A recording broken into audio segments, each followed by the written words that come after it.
Part 2, investigate. My god, I don't know why am I always getting a little bit scared or hurting, my goodness. So no, I know we like in part 2 and this is... Okay.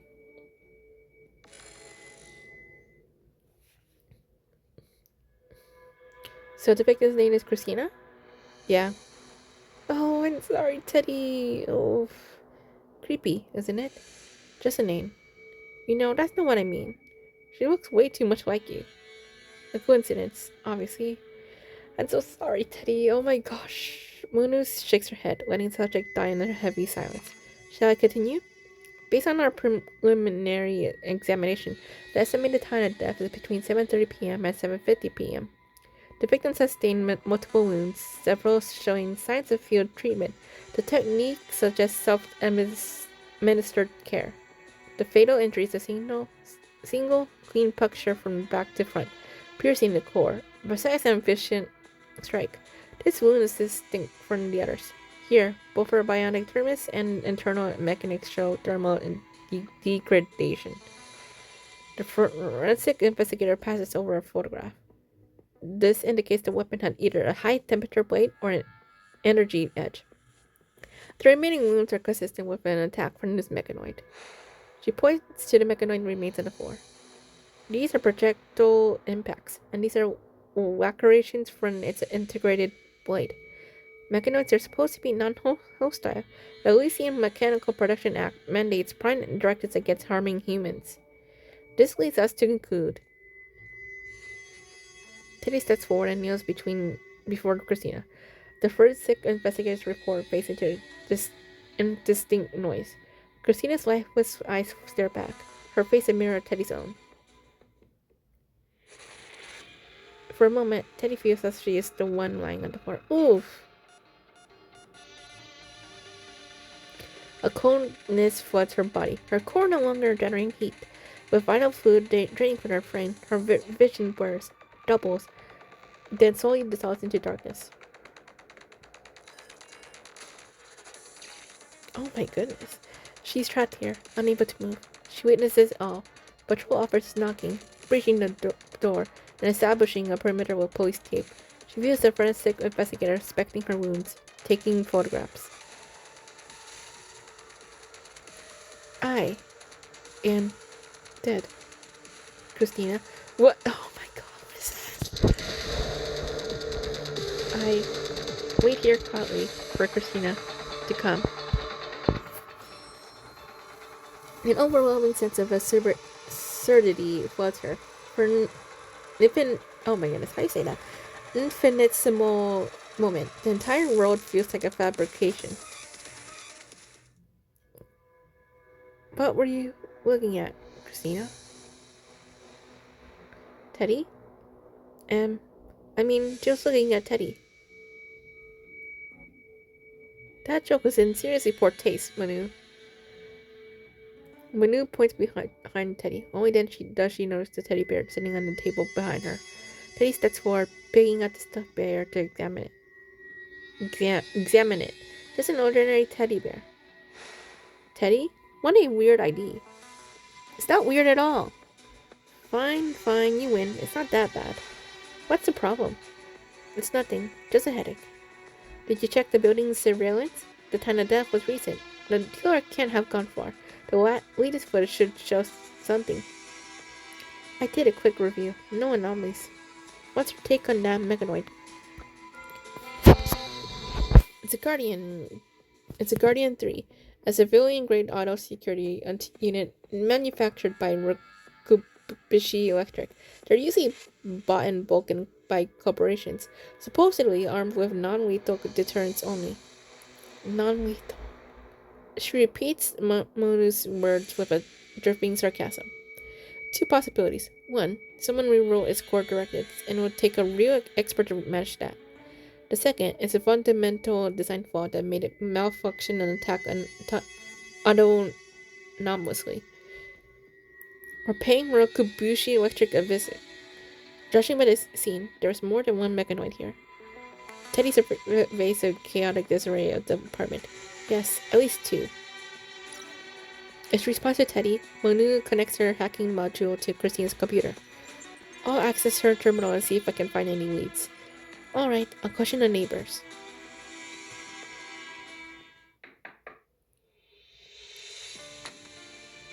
Teddy knocks on the door of apartment 704.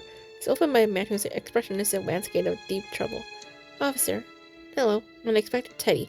Lucian Crime Investigation Bureau. Badge number ED8. I sent in questions about the incident. You're the only one who called it in, correct? Yeah. Can you describe exactly what you heard? Well, I was eating when I heard someone fighting next door. At first, I thought it was an action movie. But then the walls shook. That's when I knew it was a real fight.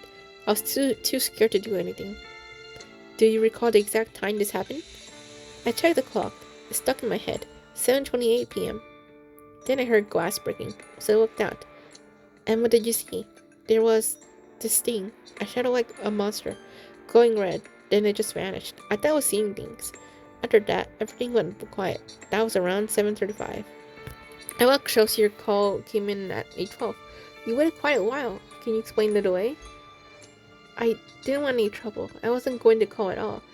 But that thing. Wow, okay, you went an asshole. I couldn't get the shadow out of my head. The more I thought about it, the more it terrified me. So I finally called. Jeez, coward. Okay. Hello, I'm Inspector Teddy, Lucian Crime Investigation Bureau, badge number 88. I have some questions about the incident. What happened? I was asleep. Wait, did someone die? Then I'm definitely using this to get my rent lowered. Oh my goodness. Didn't hear a thing. Didn't know anything. Get back in here and make up my damn dinner. Man's voice called from inside the apartment. Shut up, you worthless piece of trash. Oof. Damn.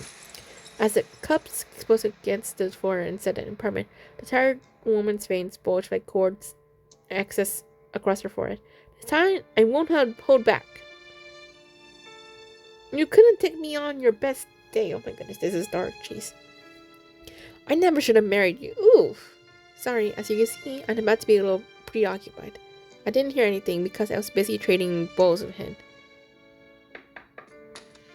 Oh, that girl. She kept odd hours. You knew her? Not really. Didn't even catch her name. My own schedule was a mess because of work. He gestures toward the live stream equipment in his room. I'm a streamer. You know how it is. Once did a 43-hour marathon. Oh my gosh, I can't even do that. Like, I was streaming, but not for that long because it's really tiring. Anyway, point is, a few times when I went out for food in the early morning, I ran into her in the hall. Sometimes heading out, sometimes coming back. Always looked guarded. Oh, right. I think she was going to the docks. What makes you say that? I'm sensitive to smells. Allergies, you know. Once, in the elevator, I caught the distinct scent of the sea on her. The specific kind you only get at the docks. She must have uncovered the truth about this world. It was suicide. What? Oh my god, we went for series 2. Funny music? What the heck? Listen, this world isn't real. We were all abducted by the Migo Yeti from the Centaur constellation. Oh my goodness. Those fungal crabs are disguising themselves as humans, living among us. We're all just brains in jars. Teddy rubs her temples of frustration, heading back into apartment 703. Get anything useful? Apparently, this world isn't real. And we're all just brains in jars being experimented on by Migo Yeti.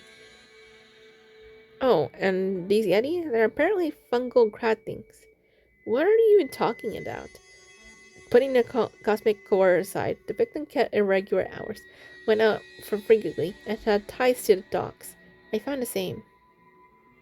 Manu gestures for Teddy to come over to the computer. Look at this mail. Huh? Dear Miss Aber, your storage unit rental agreement is due to expire on the 30th of this month. If you wish to continue using our storage facilities, please renew your subscription and set up the corresponding fees before the expiration date. If you decide to discontinue our service, please ensure all belongings are clear from the unit by the expiration date and reply cancel to this message to unsubscribe. She renewed it. The facility is close to the docks.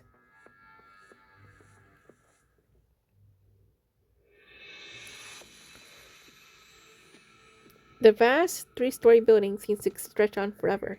After questioning the facility manager, they learned that Christina's unit, registered under the name Aber, is tucked away in a corner of the first floor. Just a place. Manu steps forward. She slides the manager's spare key into the lock, and, with a sharp pull, holds the rattling door up on its tracks. Not even an electronic lock? Maybe that's precisely why Christina chose it. No digital trail. The storage unit yawns open, revealing the owner's private space. Dominating the wall is a long table with a cork bulletin board hanging above. The board is plastered with photographs of Elysian's buildings, all connected by an intricate web of red and yellow threads. Red and yellow threads? Okay. At the web center is a picture of the central building. A sticky note beside it poses a single cryptic question. Real or fake? Oh gosh, please, is this an imaginary one? Man, I kind of wish this was real because, like, this is a cool place, but it's probably fake. On the table below, a data chip rests amid other scattered items. Apparently, the unit also serves as a sparse living quarters, furnished with a folding bed and refrigerator. While the floor is a jumble of surveying and excavation tools, a spirit level in inclinometer, a shovel, a pickaxe, a hammer, and a small handheld drill. Teddy inserts the chip into her terminal. Instantly, a holographic interface materializes in the air. Various statistical data about Lucian appears, methodically arranged and categorized. City water supply stats, population census data, public transport operational cost. Huh? Distracted from her examination of the tools, Manu's head stops up, her face etched with puzzlement. That's what's on the chip. Why was she collecting all this data? Your guess is as good as mine. Teddy murmurs, her attention clearly elsewhere. Her gaze cuts through the holographic data, fixing on the sticky note at the center of the evidence board. There's a hidden passage under this refrigerator. No? Manu shoves the refrigerator aside, pulls back the carpet, and reveals a hinged metal trapdoor beneath. Shall we go down? Okay.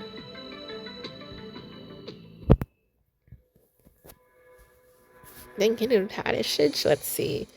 I don't think this is not something creepy here.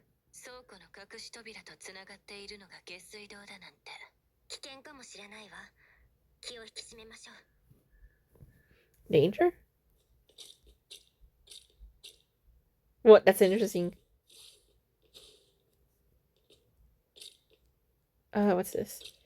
これは爪痕？アパートで暴走した機械体の痕跡に似てるわね。That look like traces left by a living creature. Oh. And honestly, I thought it was a wolf at first because it's like, you know, but.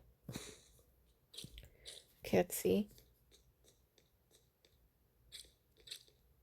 I think this is. Ew. I think it's blood. ここに血痕が。違う。この質感は循環液ね。I wonder if it's from more. I think that's his blood. I don't know. I'm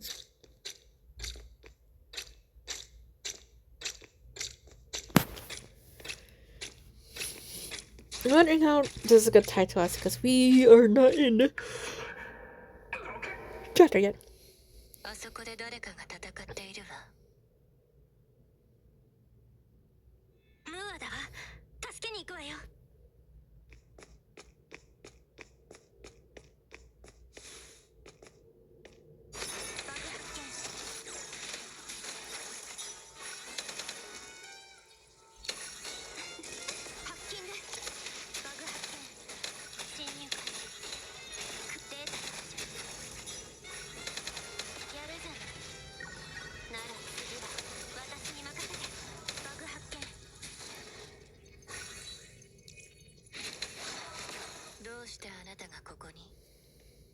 失踪事件を調査中でな。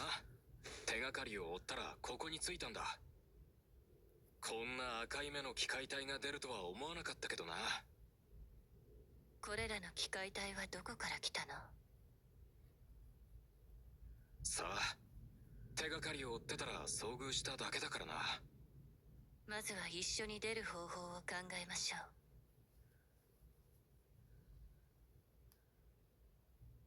う。Eh, okay. That's an interesting pose. I wonder if I can... Oh, I can't even take a picture. Forget it. It's fine. They're not even... Okay, falling. Okay, that's interesting. Go here. Oh, that was just fast. We're clear. Those rioting machines didn't follow us down. Rioting machines? Yeah, that fits. Thanks for the backup. I thought it was finished back there. Deeper in the sewers, the three slowed their pace, finally cleared the rioting machines, and now heading for the exit. Why were you operating alone? Did you request backup from the HQ? Old White retired the day before yesterday. You haven't assigned me a new partner yet. You didn't know? Rory gets Manu a puzzled look. Wasn't paying attention. Really? I always thought you kept up with all the office gossip. Stereotyping. My cons got jammed during the fight. Couldn't call for help. Moore probes the wound at his waist, and a sharp hiss of pain escapes his clenched teeth. How did you two end up down here? We're investigating a homicide in Arclight Avenue.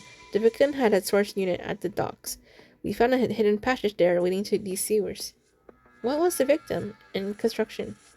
They just dug a private tunnel from their unit into the city sewers? No, she was probably a data analyst. Population statistics, census work, that sort of thing. Moore misses Manu's dry humor entirely. Tay shoots her a sharp look, but Nunu only answers with a nonchalant shrug. She was likely some kind of hacker. No official records, and she was using stolen bank accounts. Interesting. Seems like everyone's a hacker these days. You've encountered something similar? Yeah, I know the missing person's case, but we can't find any record of the person who filed the report. Disguised voice, unknown gender, and age. Couldn't even trace the IP. To bypass her security like that, we're definitely dealing with a professional. We're here. Exit's just ahead. The trio follows the sewage as it converges through a labyrinth of pipes, finally spewing out to sea through a match's drainage outlet. Concerning, just beyond, blinding searchlights sweep the area. Public safety anti-grav cars hang in the night sky, the red and blue lights flashing a stark warning. Backup is here.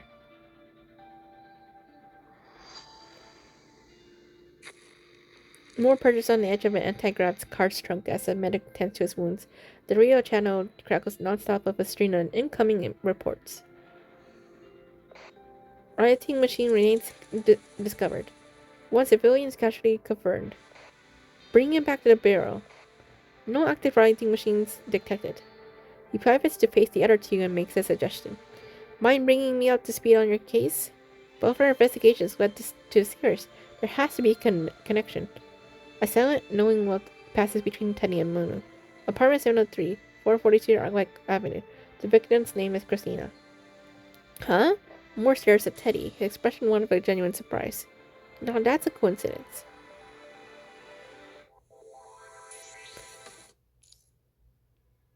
I wonder if he knows that Christina is her sister. Oh my god. But seriously, like, I'm still I don't know, I'm still shocked that they decided to kill Teddy's like sister like already. Like her chapter hasn't really been that long, and all of a sudden like I just, oh wow.